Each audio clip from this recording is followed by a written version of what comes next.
আসসালামু আলাইকুম সুপ্রিয় শ্রোতাগণ, আপনারা কেমন আছেন? আশা করি সবাই ভালো আছেন। আলহামদুলিল্লাহ আমি অনেক ভালো আছি। এই যে আজকে দেখেন আমি কমলা খাইতেছি আর ভিডিও বানাইতেছি। তো অল্প সেটা কমলা আনছে, মানে পোলাখানে খাই ফেলাইছে, সাইডে আসছে আর কি, সাইডে কমলাই দেখাইতেছি আর একটা ড্রাগন ফল আনছে। তো আপনারা কি বলেন জানি না, আমার বাসায় আমি ড্রাগনই বলি।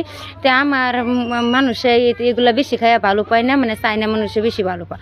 আর পোলাখানে বিরাট হুরুস্তুল করে ড্রাগন নাকি তাকঠেন বিরাট ভালো লাগে, সেই কারণে মানে ড্রাগন আনছে। পোলাটাই কইতেছে ড্রাগন খাবো, মানে কইতেছে ড্রাগন খাবো, তো ড্রাগন আনছে। তো আমি ড্রাগনটা কাটতেছি আর খালিও পেলে দেওয়ার থইতে দিতেছে না ড্রাগন, বাদে বিছানাতি কাটে বিছানাতি থইতেছি আর ড্রাগনটা মানে কাটতেছি। তো আপনারা দেখতে থাকেন ড্রাগনটা কাটতেছি। ড্রাগনটা ভালাই আছে, মানে ছোটো মোটো 150 টাকা দিয়ে কিনে আনছে একটা ড্রাগন, 150 টাকা।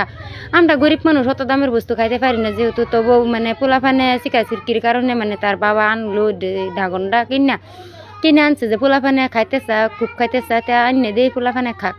তাই না দিল ড্রাগনটার প্লেটও ধুইতে দিতেছে না। তাই আমরা যেখানে বইয়া ভাত খাই এখানে মানে কেটে থুইতেছি আর এই কার্বেডের থুইতেছি। তো কার্বেডের উপরে থুইতেছি আর আমি ভাবতেছি একটা ড্রাগন খাই, আমিও খাই দিই কিরকম লাগে। খুব ভালোই লাগতেছে, এত খারাপ না। আইনা যদি হারছে তো খাওয়ালি লাগবো। তো আজকের ভিডিওটা এই পর্যন্তই শেষ করলাম। আপনারা ভালো থাকবেন, সুস্থ থাকবেন, এই কামনা নিয়ে আমি বিদায় নিলাম। আল্লাহ হাফিজ।